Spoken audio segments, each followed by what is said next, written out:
Welcome back to Redlining. Just a little just a little reminder, you dick. Put your teeth back in. Just a little reminder that on the 10th of August, we have Paradise Alley at Ink Bar featuring Nyla. Come along. It'll be fun. 25 years is a long time to do anything. 25 years ago, I was still in high school. No, I wasn't. I thought you were going to talk about my age. I wasn't. No, not at all. No. Richard, you may look beautiful 25 years old, but no, 25 years is a long time. And our guests tonight, Antix, are celebrating 25 years in the industry of creating and DJing and doing all kinds of really cool shit. Welcome to the show, boys. Thank you. Thanks for having us, guys. Oh, thanks for coming in and fresh off a tour of Europe. That's right. How did that go? Wonderful. Yeah, we had a really amazing time. Touring can be hard, but we kind of went with an intention. Yep. And that was to sort of meet and connect, as opposed to just playing and doing that, but just sort of meet people, fellow producers, people that are sort of behind the scenes, party organisers, and we kind of did that, and we're stoked. Like, just made some really cool friendships and sort of reconnected with people that we hadn't seen for 20 years. So we should say this is on the back of a new album that you're releasing called 25. Yeah. Yeah. And so was it one of those things where you thought, I'm going to go over to Europe, we're going to go over to Europe and promote our album? And because you guys are pretty big in Europe back in the days, weren't you? Yeah, we would guess so. In that sort of circle of things, we signed to we did the first album on a Danish label, so we were kind of sort of always had a tour or some gigs to do. So when we were sort of just getting started with it all, we had a base and we used to go over and spend time and then shoot off and do a few festivals and whatnot around. And I guess we kind of grew a bit of a fan base because we were doing something a little bit different to what was happening in Europe because we were so far away from the whole thing. Yeah. So it was cool to go back and do it again. For me, the reconnection with old faces and friends and stuff. I mean, we bumped into probably a handful of them, but they were the ones that we kind of really wanted to see again. And we didn't really realise how impactful that would be. So first tour out of New Zealand for a while, give or take Australia, obviously. How different was it? Because obviously you've got families, bit different from, probably going 15 years ago. Was it great to be back out on the road again? It was. Hard? It was. I mean, it's always good to just sort of leave the, reality behind a little bit and just put things down. And, what we realised too is it's super important to do this travel stuff because, you do need a break from just the hustle and bustle that our lives are pretty busy these days. The older we get, it seems that we fill it up with all this, responsibility and stuff. So it was kind of quite apparent this time, that we actually needed that break, and it was really good just to not to wake up and just on the graft anymore. It was just like every day was just exciting and did so much every day, and it was just like just exploring again, and we kind of took it wasn't taking it for granted this time so much. It was really kind of it was different to back in the day where it was all about babies in the candy store just going going crazy. And I bet your rider was different as well. There's a few more waters on there and stuff. Exactly. It was awesome to go back, and it was kind of we're a lot more organised now than what we used to be, and sort of our intentions, and we kind of set these little goals of what we're trying to achieve, and traveling together. It's great having a wingman, because if once someone's sort of a little bit sort of down or whatever, the other can prop them up, and vice versa. So that's always cool, and it's always been an advantage with us. And heaps of other artists out there, single or partnerships. The brother thing has kind of been quite a unique thing, and you don't normally have this sort of relationship, in a sort of. I'm actually really interested in that. I don't know what your relationship with your brother was like, but mine was. He's too young. He's 11 years younger than me. We get on now. We're in different countries, but so have you guys always been pretty tight? Pretty much since I don't know. I was old enough to kind of get into what he was doing. I guess I was sort of. What's the age difference? 5 years. 5 years. 5 years. Oh, really? Oh, that's okay. That's okay. Yeah, I mean, like, I guess mum and dad, the classic split up, and he was, what were you, 15 or something like that? Yeah. So I kind of took him, there was a bit of a rough one, so I took him under my wing. I was working in a restaurant. Hey, sort of tagged along, and, you know, we sort of showed him the way, so to speak. He got me washing his dishes. Yeah. But, you know, it was all good. I needed a job. I was going to become a cartoon animator. Oh, right, cool. And that was just doing my head in. I liked art, but Yep. that was doing my head in, and I was like, I just want to get paid. And Yep. Yeah. So that was a good option, and all his mates were cool with me, and so it was kind of like, it was easy. So who had the interest in electronic music to start with then? Probably me, being the older brother, you know. I mean, Hayde was into like hip hop and a lot of, you know, Far Side, Public Enemy, whatever, those sort of groups. It was the orb. Yeah, but I kind of started getting into that psychedelic stuff. Nice. You know? And that kind of got me interested in the DJing side of it. And actually, our parents had a Technics 1200. That was our household turntable. So we inherited that. And so we were kind of like trying to mix from like a CD player to a turntable, just practicing that. And then, you know, that wasn't really where I was at. I was like, I need to know how to produce this stuff. And so that was kind of the driving force behind me going to Japan and buying equipment to make it. Had no idea how to, but just knew that I just had to. So that was kind of where that started, and he'd been snowboarding and he decided to join me. Yeah, I was in the States with my mate. We just finished 3 months at Winter Park, Colorado, and Nice. there was only phone calls and stuff and emails.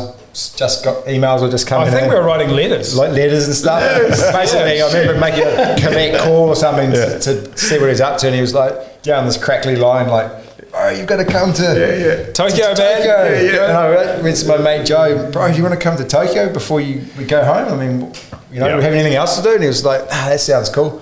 So we changed our flights and went to Tokyo. Oh no, Tokyo, and then went to Nagoya. Yeah. So what were you originally doing in Japan then? You just decided to go OE or something? Yeah, well, it was to do the music thing. Oh, right. Okay. Yeah. So why Japan? Because you could buy studio equipment really cheap. Right. And Secondhand. They used to rack them up like surfboards. Like, Oh, so there was a plan. yeah, there was a plan. All right. How long were you in Japan for? And that's 1 year, you could get a 1 year working visa. Right, yeah. It's New Zealand, Japan thing. And so I did that 1 year, and Hayde, because he came a bit later, he stayed a bit longer.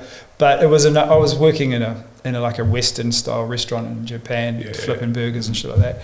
So yeah, it was cool. It was sort of like, you know, save up, buy bits of equipment, lock ourselves in our rooms for days, and learn how to make blips and blops, and you know, kind of came back. That was mid-90s, early 90s, mid-90s? No, this is 90. We got there in 97. I was 19.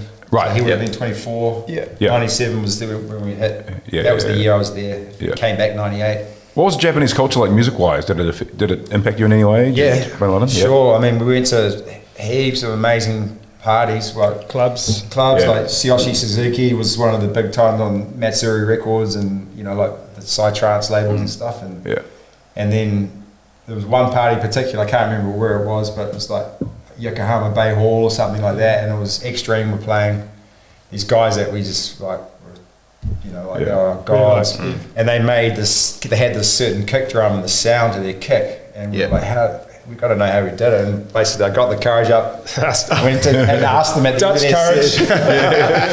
Dutch courage in Japan. Works every time. And I said, "Oh, basically, we want to make music like you guys. You know, if we're going to get into it, what do we do? What do we really need?" And they said, basically, get a Nord lead. And I said, "How do you make those kick drums?" They said, "It's SH101, and we just fuck around with the attack and stuff, and that's our TOC. And then you find a sub off it too. And they said, get an Akai S3000 XL sampler. Yeah. The Nord lead and the SH101, and then we got a couple other bits too, and some effects, and And that's been actually integral from the beginning. Apart from the sampler, we don't really use that anymore. Yeah. So how would you say your sound has evolved from when you first started, or even your first album in 2003, did you say? Yeah. How has your sound evolved from then into to the new album, 25? It's interesting because I feel like this one, the 25, is actually really similar to the first album, and it's just his feeling. Not so much like the speed or tempo or stuff like that, but just the kind of overall vibe of what it is. It's quite stripped back. It's more about a groove and just sort of atmospheres or just emotionally kind of vibe. Like there's a feeling there that we both kind of agree, but there's a feeling. It's hard to put my finger on, but it definitely does take us back to that time. I think maybe in how we were feeling, like this kind of big unknown of what music was going to be and stuff for us. Also, not thinking about I think not trying to be like someone else. Which like the first album was very much like that because we didn't have anyone to. We were just sort of finding our way. So it was very raw album, and I think we've kind of got to the stage now where we don't really care about anyone else in a way, not in an arrogant way, but we're kind of comfortable in what we are. Yeah. So that kind of came through with this album, I think, as well. So, we always try and, I want to be like this or that and this and that. And this one was more like just, let's just do what we want to do. And that's why I think it's turned out like the first one. Anyway. Yeah, no, I had a bit of a listen to it today, and I agree. There's definitely an emotional element to it. You guys, you do have your own sound. There's no doubt about it. There's not many artists that I've listened to that has a sound similar to yours. I mean, I don't like categorizing music too much, but what would you kind of categorize that genre as? It's an Antix genre, right? Yeah, totally. Yeah, melodic techno? Yeah, maybe melodic techno. I mean, because progressive house is kind of thing. Kind of. Progressive melodic techno. I don't know. Between those two genres. Yeah. Is that kind of where you saw yourself when you were sort of starting out? You said you were into kind of psychedelic stuff at the start, but there's not that many psychedelic elements to your music. I know. I think we liked the stripped back versions and the imagination. Yeah, but nothing crazy. We didn't like all that sort of chaotic stuff. We more like the tracks we liked from all that stuff with the more stripped back stuff. Deeper, sort of hypnotic ones. Yeah. And I think that's what we've focused on. Yeah. So when you first started out making this album, where do you kind of get your inspirations from? Where do you start? Where do you start? It's quite often with I watch a cool movie or a TV show, and there might be some atmosphere or something in there that kind of like there's a I don't know, but the soundbite. Someone who made the score has got something cool, an atmosphere, and there'll be a noise, and it might be even a soundbite of someone's voice or something, and that can be that sounds quite cool. It's got an edge to it, that can create a really create a theme. Sets a tone. Yeah. I can see Daryl's ears pick up here because we're talking about film scores. Pretty much. So as soon as you started saying that, I was like, every Hans Zimmer score in the last 10 years, just like, any little pitchy thing. What was I going to say? How, on average, how long does it take for you guys to start with nothing, a blank slate, and then end up with an album? Like, what's the length of time for you guys? Oh, well, this one took a lot. 2 years, maybe 2 years, but because we didn't actually have a full plan to make an album, it just sort of evolved because of the whole. The idea originally was just to. Part of the Civic. Remember the Civic? We're going to rewrite. Yeah, we were going to. So we were doing this 25-year show at the Civic. Yep. And that was just before COVID went all over us, and then.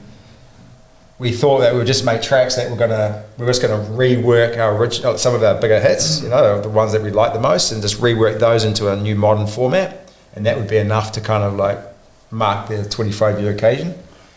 And we did that, started that, and there's quite a few ideas there for that already. But then as time went on, we just there wasn't a rush anymore. Yeah. And then it was just like, getting a bit bored of that. It's just coming up with new ideas, and then there's 4 tracks down the road.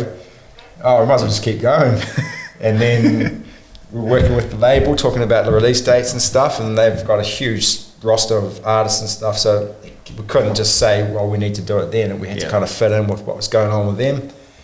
And then we thought about putting our tracks out there for all these other artists to remix us, and that's where the back catalogue remix thing came up beforehand. So it was kind of like a bit in reverse, but they were remixing our old tracks, and it was like inviting us back to the scene a little bit, which kind of created more tension of apprehension or excitement or whatever you want to say for this album. So it kind of worked in a reverse psychology. Like people are like, Antix are back, but there's remixes from other guys remixing them. And luckily all the remixes were pretty good, so it got people like going, what's the original is going to be like, you know? So there was a little bit to live up to. So when you sort of go, you look for artists to remix, is it artists you know or the label recommends, or do you go out to new artists that you found, or how does that work? Bit of both, bit of everything. Like they had their picks, like some of the big heavy hitters on Iboga, like Foxy. They really wanted him. Usually it wouldn't be our first because the sound is not really aligned with what we do, but it was quite cool, and we thought this could be a really cool album, diverse remixes.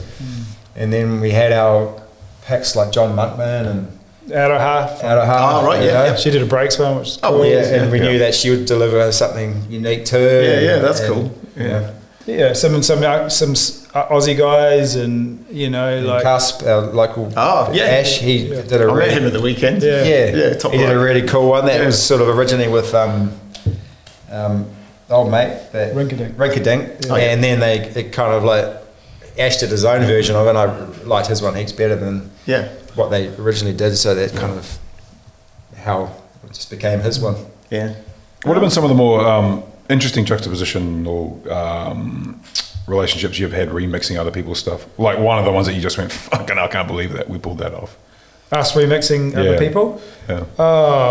I guess, what do you reckon? I mean, how was the Ree and Sheehan? Well, one of our kind of most well-known remixes is this one for Ree and Sheehan.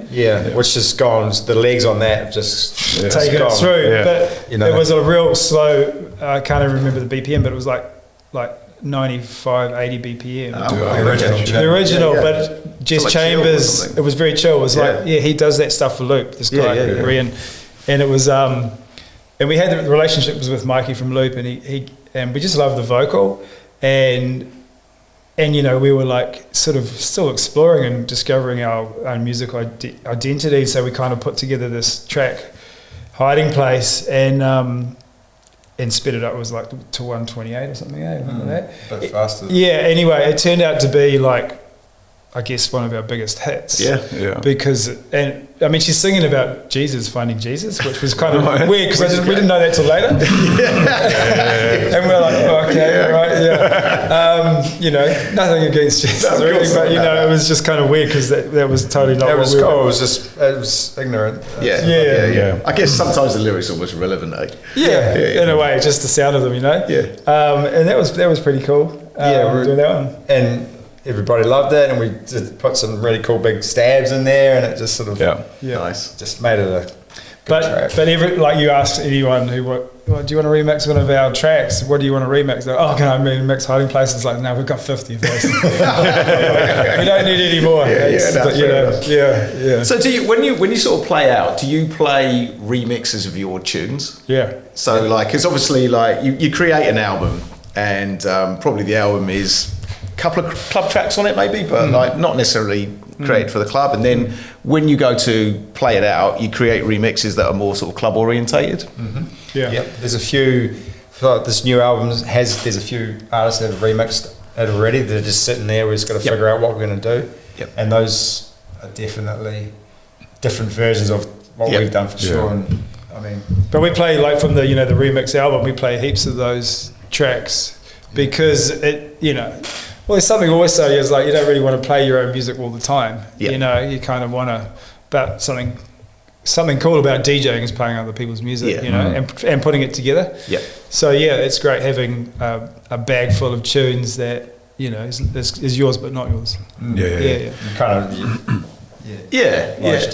When you are DJing, What's the sweet spot in length? I mean, for how long do you like to go for? But then what's the actual sweet spot? You know, do you get to like 3 hours or 4 hours and just go fucking? Well, I mean, I don't know. For me, I think like if you're in the mood, like a real good mood, I reckon like 3 is really good. But I've done 14.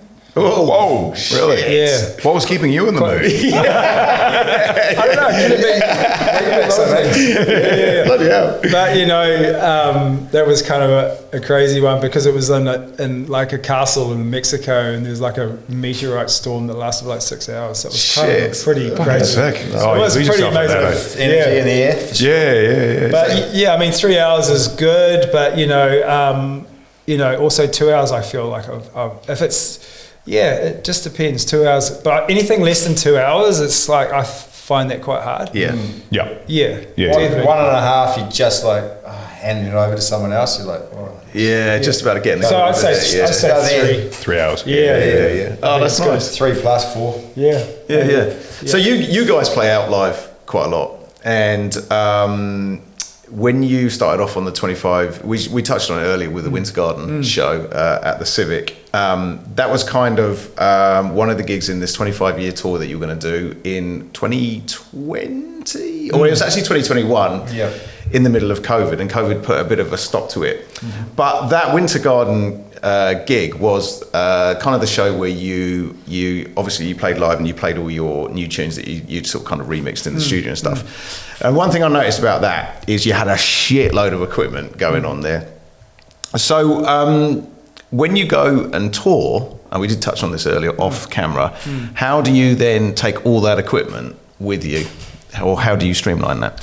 We don't. We just make it simpler for ourselves, and that was like we were home. We could put that time in, and that was a full like stem bounce set. So we basically broke all the tracks down into 8 to 10 parts, sometimes less.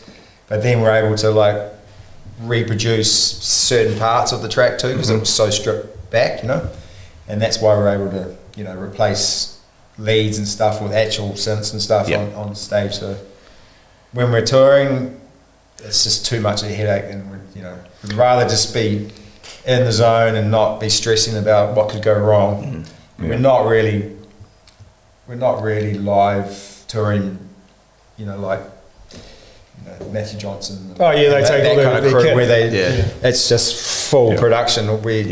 We're more probably on the DJ side of things, But I mean, like to be honest, a lot of the places that you play are not set up for a proper live thing. Yeah. And then what we found is that would just stress the hell out of us when we used to have a lot more gear.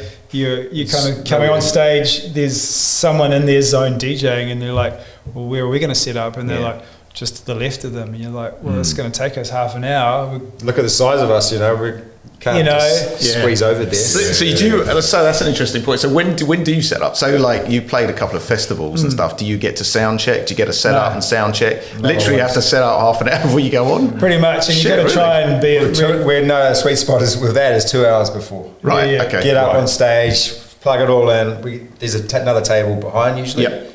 This is the perfect scenario. And, Okay. Some of the times we're telling them what we need and what they need to do for us, because quite often they're just, they've been awake for too long. Not really. They didn't read the writer. Yeah, and there's equipment missing, so we're running to another stage and getting the shit we need. And, right. And then so 2 hours is good. We get things running, and then we can sit back, and then sort of like let the DJ play for the last hour, and then we know. So we're not. But you still didn't get to sound check, or no, you don't. No, you don't. Oh, but coming into a festival, there's no chance. If it was just a club gig, we could. Because they go all the time, so there's no place to do it. So, but you kind of get it in your headphones, and if it's sounding good in the phones. You know how you've done your live, how you set it up, and how it sounds and how it's produced. So you know that it's pretty good. In terms of that, and that's why we play live the way we do now, as opposed to the other way. So we're basically playing the tracks in their mastered stereo files, and we just overdub with some 303. Bart's got live drums and effects. Oh, cool! And it's sort of not overdoing anything, and then there's a few cool things that I can bring in Ableton and stuff. So, and then I'm mixing it live in Ableton as well. So. So do you when you guys play live, how do you sort of divide responsibilities? Is there like one of you that's better at doing something and the other one's better at doing something, or do you kind of just whatever's there, you're kind of getting on the it? driver. He's got the computer, and then I just do the drums. But we used to have a computer each, and as well, we used to just basically have the same setups and just basically mix it in and out of each other. Yeah. But it's kind of also, I was like, is the point? What's the point of that? Like, what are we? So now it's like kind of creative. So Hayes got the computer and the stems and whatnot, and I've got the drums and effects and kind of created more of an atmosphere and builds and sort of sort of that side of it, and then Hayes sort of takes care of the blend, I guess. The most important thing with any stage DJ or live performance is monitoring. Yeah. Like we had some shows that were just epic this time. It was like fully just because you can hear. If you can hear everything, everybody can. Yeah. You can feel it. So you're giving your. When you're you're fully exactly in the zone, they're in the zone. But as you guys know, it's the thing that's mostly forgotten. Is the monitoring. Yeah. And so it's kind of in bold writing on our rider, the monitoring of this sort. Subs. So and once you're there and that's happening, then you can really, really just feel it out. You hear what you're doing, you're not just second guessing anything. You're like, I can hear something over in that corner, but you get in your headphones and you can't really hear that either, and it's kind of stressy. Do you? That's an interesting thing. So, like, how do you sort of hold it together when things aren't really going well? Or do you? Exactly. That's it. I've had enough. This wasn't on my rider. Come on. We turn around and sometimes we used to turn around and like point at each other. But, is it you? No, for me. But usually it's kind of like an awkward moment. But the only way forward is just to try and identify what's going on as quick as possible. Try not to panic. Try not to panic. I guess. And it happened. The thing was going seamlessly the whole trip, and then on one of the second to last show, audio cut out. And I think it was the heat. It was just too hot. We're in Portugal. It was like 36 degrees. So shit. So and we asked for a fan to blast on our equipment, but they didn't have one for us. Is this indoor, outdoor? Outdoor. Yeah. So right, man. It's just like. So we think that we don't know. Just the audio just stopped and everything was running still. Like audio cut.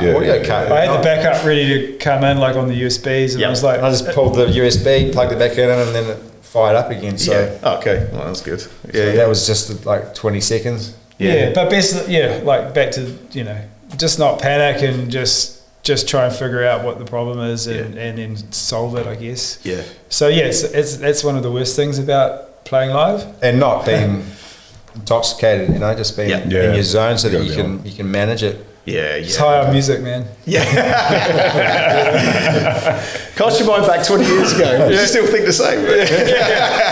How the riders have changed. Exactly.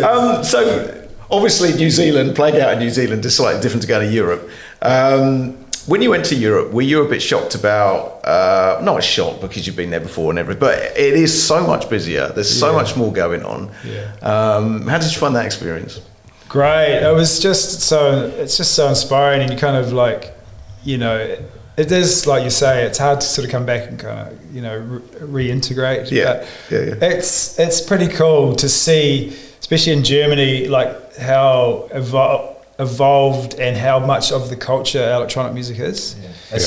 Thriving. Especially techno, right? Super. It's such an integral part of it. It's them, and that was quite special. And it kind of sounds a little bit cheesy but it was kind of almost like, for me, kind of like a spiritual thing. Like, wow, we're part of this. We've been welcomed here. We're playing. Like, I just feel really honoured to be there and be having these conversations with these people, and also the quality of like the monitoring and. Every stage that we visited, in most part, sounded like amazing, and so, it's just done right, and it's because it's part of their culture, and they've, really proud of that. Is there something New Zealand festivals can learn from festivals over in Europe? Oh, yeah, totally. But I mean, most of the good ones here have got that dialed pretty much, Yeah, they are. I mean, and that's because they've been to the festivals. They know. They know what matters, So, what are some of the better festivals that you've done in New Zealand? Shipwrecked. Yep. Explore. Rhythm, So you guys Explore's great. Rhythm and Explore's Alps. production is amazing. Rhythm and Alps. Yeah. We've done. They're probably the good ones. Yeah. You know, Yeah, like yeah. with that sort of same amount. They're all the classics that people talk to us that about. high bar that they set. We've played like Luminate up in Takaka and stuff. Oh, yeah. We've played what's the other one? Twisted Frequency. Twisted Frequency. Oh, yeah. You did that one. Yeah. I mean, That was different grassroots sort of stuff, you know, but you know that. They're into the sound and Yeah. I mean, you know, New Zealand's got a great little scene, and so happy to be part of that and help nurture it, you know, because I guess we're kind of veterans in a way, which is, you know, that's fine. I love kind of, you know, being able to sort of pass on anything and sort of be a part of the scene and maybe role models or whatever you want to call it. But it's cool. It's pretty healthy, the scene, and I think it's only going to get better. Yeah. Because the young generation are really passionate, or the ones that I've been involved with and seeing, or, you know, are my friends. Sorry, Hayden. Go on. They're the ones that are putting on these parties, and the energy is flowing through them, and they're just all over it, like leaps and bounds over what we were capable of at that age, you know, what we were doing. Yeah. Do you think, because I think a lot of people think or have seen a bit of a lull in the scene over the last couple of years coming out of the COVID pandemic. Yeah. But so you see it picking up and you see it getting stronger? Well, I think it's also part of what's happening, you know, in the world financially. There's a squeeze, so it's having a pushback onto everything, no matter what it is. So I feel like once the world comes out of this, you know, I think that's also going to have a roll-on effect to the festivals. People have more money.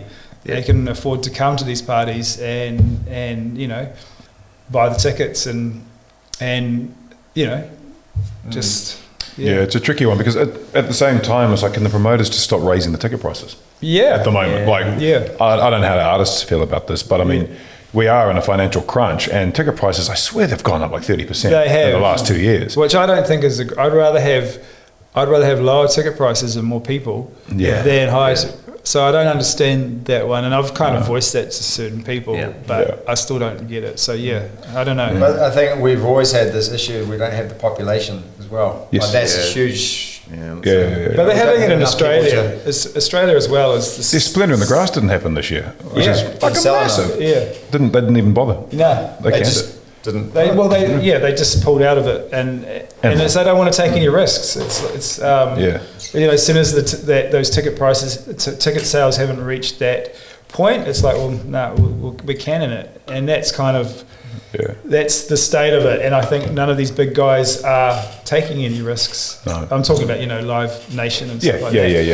You know, they can afford to as well, like to say no to doing Splendour in the Grass. Yeah. So I mean, like you say, Splore's we didn't say this, but Splore's having a break. Yep. For probably this what we were just talking about, you know. Yeah. So it kind of makes sense, and there's a weekend there in February that probably needs to be filled. Yeah. So hopefully something cool's going to happen. Yeah, exactly. Well, it does. Shipwreck will probably get a good turnout. Yeah, for sure. Yeah. But it does feel like there are a lot of smaller gigs and stuff happening, and I don't know if that's the most beneficial thing to happen because it's thinning things out too much. There's a lot of new ones, and I just think some of them just need to, maybe 1 year on, 1 year off, 1 year on, and share the load a little bit, or maybe even combine, because I see more and more of them like turning up. And well, I mean, for us, it's like we want to, like, which ones are we going to go to, which ones are we going to document, and there's just too many, and like clashing on the same weekends. And we saw a couple of weekends last year where there were some quite big ones on the same time, and it's just like you're just bastardizing it. We talked to a couple of promoters who they mentioned that the communication isn't there for when people are doing gigs. So, like, for example, if you are putting on a gig on a certain day, there used to be, and I remember like Mel Haylady saying this, and she even created a Facebook page where people could go, or promoters could go on and go, actually, I've got this date, maybe you do another date, and like this. So do you feel there should be more kind of communication? Especially on the smaller sort of. Yes. Well, Mel's right, because I was on that page and it was great. Yeah. And it was cool, but then it started getting all you know, I got that day first, and I'm not one to jump on any. I just used to read it and go, oh, okay, guys, you know, everyone's taking themselves a bit too seriously here, and you know, it's the old ego thing and whatnot. And you know, look, hey, I get it. You know, everyone wants to be that person, but yeah, sure. I mean, I think, and especially in this time, I think there needs to be more of that, because like you say, we're shooting ourselves in the foot, you know.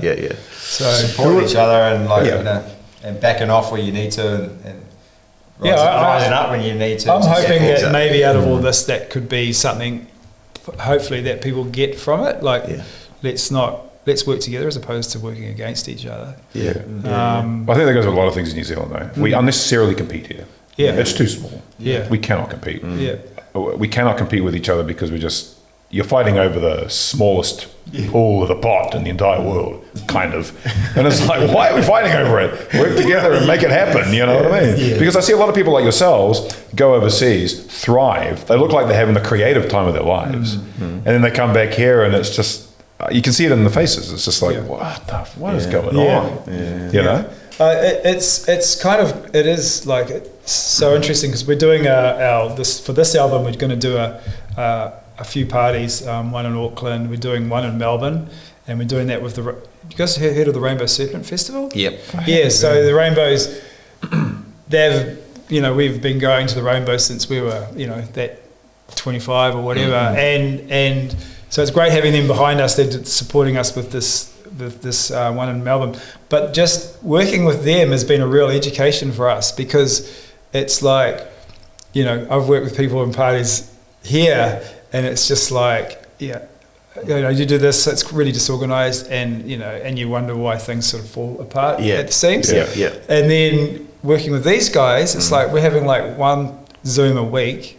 Talking about stages, and someone is like leading notes, like, okay, so this is what we're talking about today. On Monday we'll talk about. So it's like a community on like having these Zoom calls. Well, it's just us with the Rainbow Serpent as our agent in Australia.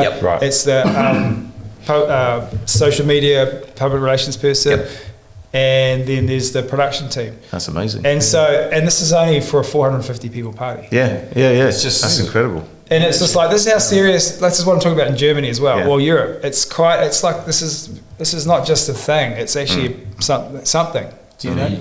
Be putting proper proud energy into, you know? And that's something that, you know, is kind of like what we see. So then when, you know, we come back here and it's just like a couple of Facebook messages in a group, and then you turn up and it's like, but you said on the Facebook message like 3 days ago, look, you said they were going to bring those red lights, and these are blue. That's another frustrating thing here, eh? Yes means maybe means no means no. So, you know, like it's something that. But how easy it is to do this, organise this event in Australia, but it's super hard for us to figure out how we're going to do this tour here. We haven't locked anything in here properly. Because I saw, so your actual release party's in Melbourne. Is it Melbourne? That's the first of, we hopefully do Auckland, Christchurch and Wellington. Right. We're going to try and do like, we've got a few things up our sleeves, but it's just having the energy ourselves, because, you know, it's kind of an all-encompassing what we're doing, and just been touring and stuff. But we've just landed virtually, so we kind of got a little team together. We want to try and emulate what we just talked about in our own little way and put something together. So we'll see how it goes and just see. It's got to be the right venue. It's got to be the right stuff. If it's not right, we probably won't bother. But we'll see. Let's segue on to Beaten Path, which is your record label. Yes. How long's Beaten Path been going? 6 years, just over 6 years. So what made you decide to start a record label? Well, I mean, we were kind of writing a lot of stuff as out of sorts, and we were trying to, you know, push it out to other labels, and you know, we had some nice releases on Heinz and some compact and some cool stuff, but you know, a bunch of stuff wasn't getting out, and we were like, well, you know, we could put it on these subpar labels that no one ever hears, and we're like, oh, let's just It's like having an art gallery for your own paintings, you know. Just go and put your own art on the wall. It's like, then you've got to, you know, as a crew, as a you know, you've got more sort of presence, I guess, and that sort of worked to our advantage. And having our label partner Ewan, who's very driven, passionate about it, you know. And so, did you guys just kind of create this to start with for you to release your own kind of music, or did you sort of have an idea to try and bring sort of New Zealand artists in as well and release them as well? Both, you know, like it was about putting, getting our stuff out, but a lot of it was about sort of finding talent, because we knew there was some cool stuff. We could see these people playing, and it was about getting their stuff out, but going for a big remix from like one of the Berlin dudes or whatever. So getting their new stuff out, but backing it up with them. Yeah. Because, you know, Ewan had sort of been touring quite a lot through Europe and made connections with all the right people. And so that was nice to have that sort of in through that. And, get, like, for instance, Marco, Boy Oh Boy, you know, getting him out, like, that was awesome to sort of watch that sort of play out. Well, I mean, you were his mentor. So, So that must have been nice to see someone who's basically the story of Marco. I mean, I'm hoping we'll get him on when he comes back over. Was he came to you and he had no idea how to make music, had no idea how to DJ, and he just wanted to get started. It was like, it would be a great movie, actually. It was, and it was because of it was Marco who he is how Marco that evolved for him. He was amazing. He's an amazing person. So, you know, and look, we were in Berlin and meeting with like one of Marco's, I guess, inspirations is this guy called Chios, and Chios is like dropping Marco's unreleased tracks, and he's just like, Marco's an amazing producer, you know, and I'm just like, man, it's so cool, you know, that where he's come to. So look out, he's going to come back for Christmas, I reckon. Nice. No, we'll definitely get him on the show. So what I want to know, so what's the difference between Antix and Out of Sorts, and why did you kind of create Out of Sorts? We needed to create Out of Sorts to kind of, so we wouldn't alienate our Antix. That was because we wanted to do something deeper and softer and slower, because, you know, we'd gotten old. Slow down. And that's sort of like the speed, the tempo is just like comes with it, and it's for sure, like everyone says it. We thought, and we just needed another name, and it didn't fit. It didn't sound like it was at Antix, so it was kind of, I don't know if it was the right thing to do, but anyway, we did it. But sometimes it works to your advantage, because you get paid twice to play the same festival. So is there a crossover? But there's admin too with that. There is a little, like, you know, people do think it sounds similar. They can tell it's us, but it's kind of different. And it's quite different. But you can tell it's us. But it's just, this, I guess, the sounds or the vibe of it. But I mean, that's what I mean. Is the difference is it's like it sort of sounds like us, but they are kind of different things.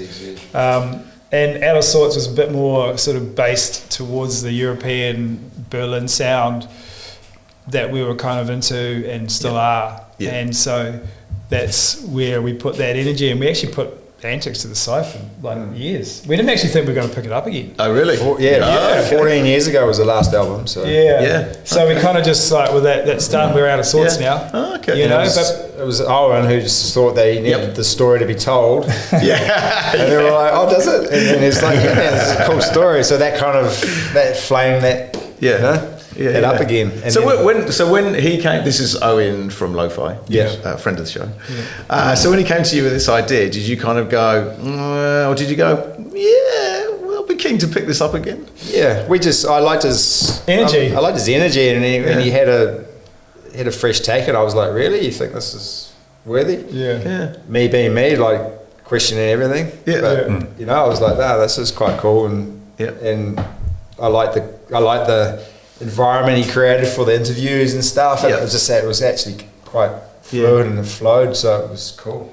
And then having the Civic Winter Garden Party just to sort of tie it in and get some good visual fodder and stuff was epic. I mean, Yeah, it was they put a lot of work I into filmed that. some of that. Yeah, that was cool. Yeah. Oh, it was an incredible party. Yeah, and then the next day we went into lockdown. Yeah, exactly. Yeah, it was the next day. Yeah. I was like, did we do the super spreader or what? But I didn't hear anyone that got COVID from that party. So it wasn't us. I don't think so. Yeah. Was it a one case scenario? You know, one case comes in and the whole country just... Was it the dude that, like, I think it might have been one case and shut the whole place down? Or that DJ that got everyone slammed. Who? The drum and bass DJ. Yeah, but that was over New Year's. Yeah, He's coming back. He's back in the country soon. Is it? I can't remember his name. What's he bringing this time? Yeah. He's forgiven us. He's bringing in the new. He's bringing in the new COVID. Watch out. He's right. Yeah. Exactly, whatever that 2.0.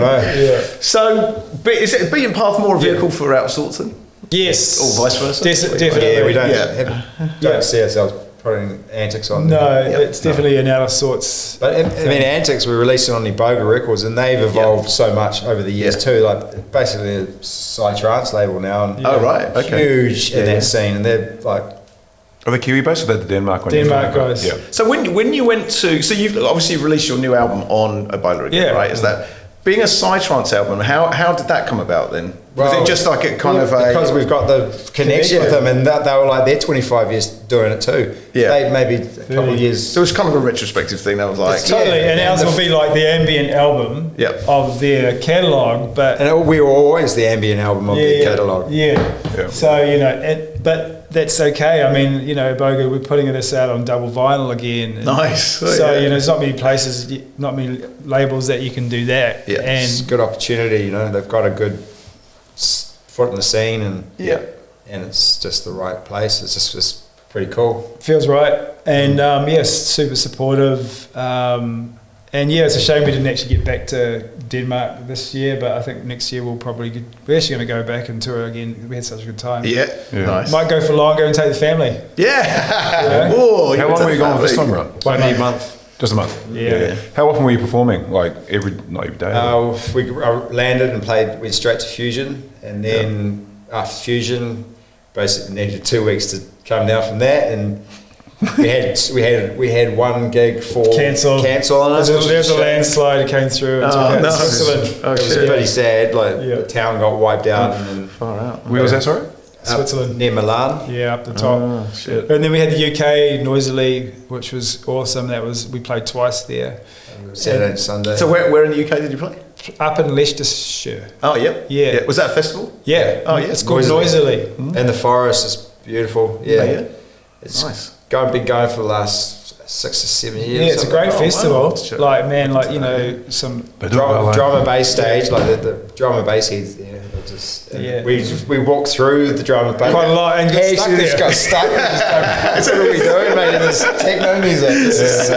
And we're like, you know, the next Antix album is going to be drum and bass. We made some plans actually. We would do some drum and bass this. But yeah, it was really So, cool. Like, okay. like, you know, some of the LTJ Buckham crew were there. Right, okay. And they just Yeah, did, yeah. like, we just happened to be walking past, and they were just like, Yeah. yeah, man, our man MC Conrad passed away. This one's goes out to him, and then they played that track, that classic one that MC Conrad does with the bells, and Oh, yeah. it was really moving actually, because I kind of, you know, I love drum and bass, so it was really cool to see the guys that are a part of that. There they were, and one of the standouts for me was this female DJ called Gifter, and she had like this hat just pulled down like this, blonde hair, and she was so gangster, man. She was playing the hardest, dirtiest drum and bass, and then, like, you know how they do the classic rewind. Oh, yeah. Rewind.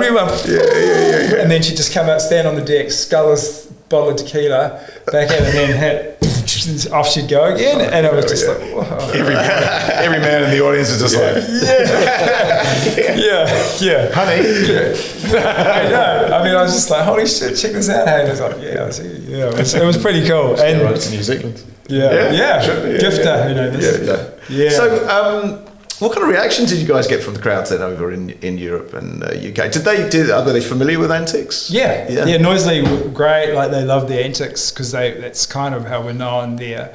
In Berlin, at the Fusion, that was amazing. We played like a really cool set time. It was 4 in the morning till 5. Oh, right. Wow. But that's kind of kind of almost a peak time Yeah. in a way for that place. Yeah. Oh, and, shit, yeah. And Yeah, the sun yeah. was just kind of coming. There was mist. Beautiful. It was in the forest. The dust was sort of like creating this canopy, that is sexy. like this, Nice. Yeah. and it was minimal lit, but we had a crew of Kiwis behind us. Yeah, there's a quite bunch of few Kiwis. friends with us. Yeah, it was nice. So it was just super sweet setting. That was when we were like, this fucking monitoring is just sick. What they have there also is there's no camera policy. Oh, right. So- Okay. So you don't, it's going like that. Everyone's there, and if you get taking photos, people You're are just out. like It's throwing serious. their you know. Really? Yeah. Fuck yeah, I like that. People That's like this. great. It's about freedom and just to be, you know, without being documented. And they have that kind of really cool backstage thing. So there's like a little rail. So you're there, and then there's a rail, and then everyone can be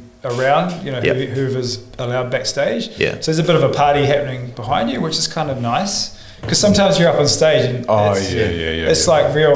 Like everyone's out there having fun, and you're up here. It's kind of. I kind of like the It's a vibe. sort of, Yeah.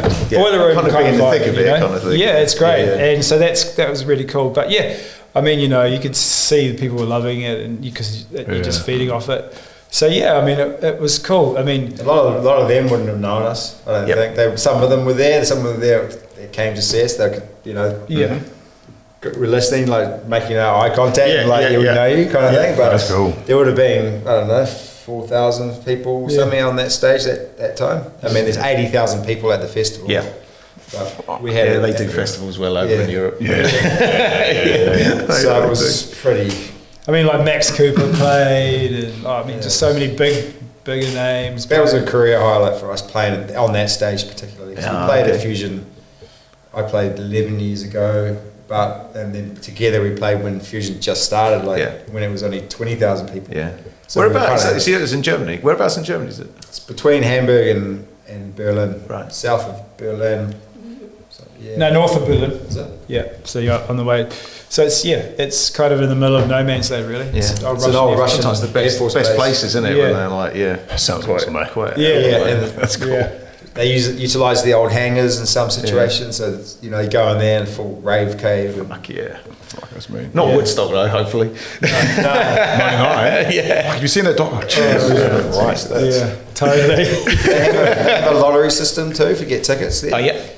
And that seems to work quite well because, you know, people who are really keen, you know, they're not just getting anyone in there, just buying into trouble. Seems like that helps filter out a lot. Yeah. So you get passionate people there, Basically, there's a window and you get to log into the site at a certain time, and then if you have the money to buy the ticket at that moment, you can, and you know, you can. Otherwise, if you can't afford it, you've got to put your Name in. close it and put your name back in, and it opens back up for someone else.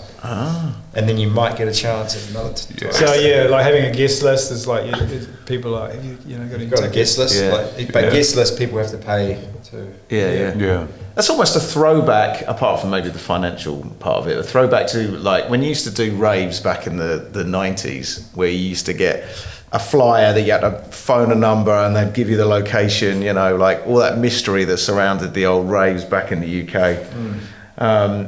I think sort of parties like that with a little bit of mystery, they're really attractive, you know. Yeah. Underground. Oh, it's almost like a giant speakeasy. Yeah. Like, you know. Yeah. You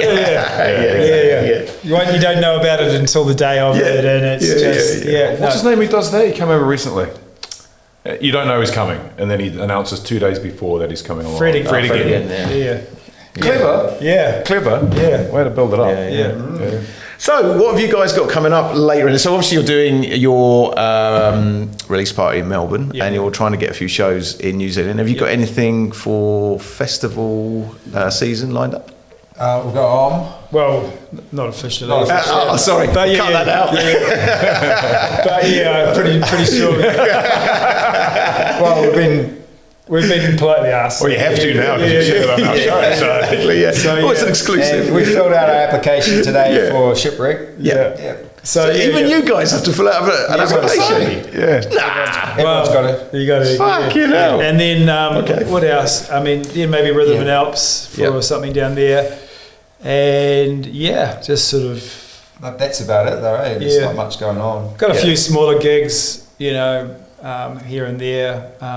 The yacht club's closed. Yeah. We Yeah, that's right. Yeah. So I mean, that's because I'm from Raglan, I'm living there. Oh, yeah. So it's a bit of a hole in the community that's going to be missed. But something hopefully good. Hopefully that will actually Or something else will happen, or there'll be something. Yeah. It has to be. Sometimes these venues kind of pop up out of nowhere and become the place to go. Unfortunately, there's quite a few venues closing recently, so hopefully from the ashes rises a phoenix from somewhere. Well, there you go. I mean, you guys are doing an Ink show. Yep. So, and you're supporting Andy through that anyway. So. Oh, top bloke. And the scene, yeah. Top bloke. Yeah. Thanks, Antix, plugging our gig. I like that. There you go. That's good. It is good. Yeah. Do you ever guess this? For We have a lottery now. Of course. Hey guys, thank you very much for coming along. This has been fucking cool, actually. Yeah, it's been amazing. Yeah, it's been good chatting, guys. No, thanks for coming in. I think it's been long coming for you. Quite nice to actually put it in words and process what was just been done. It's been come in hot, and exactly. It's really nice to grace. It's like a nice bookend to the tour. I mean, just love what you guys are doing. Thank you very much. Thank you. Yeah, we love what you guys are doing. And where can people hear the album? And they purchase the album from? It's on, Bandcamp, but through Iboga Records. Like with the vinyl's almost in the country. I think it's probably in the air. We've got 150 copies coming our way, and there's another 150 in Europe. But for us to get them more available for Australia and New Zealand, we got a whole lot in, so that you buy the vinyl directly from our social media accounts and stuff where links are and stuff. We can sign them too, so we'll probably do signings at the release parties. Perfect. Stuff like that. Cool. Have you got an announcement? Have you got a date for the release party in New Zealand yet or no? Not yet. Cool. Just looking at things. I'll give us a lid and we'll come. Keep posted to your socials. You guys are on Instagram, Facebook. We've been getting better at that.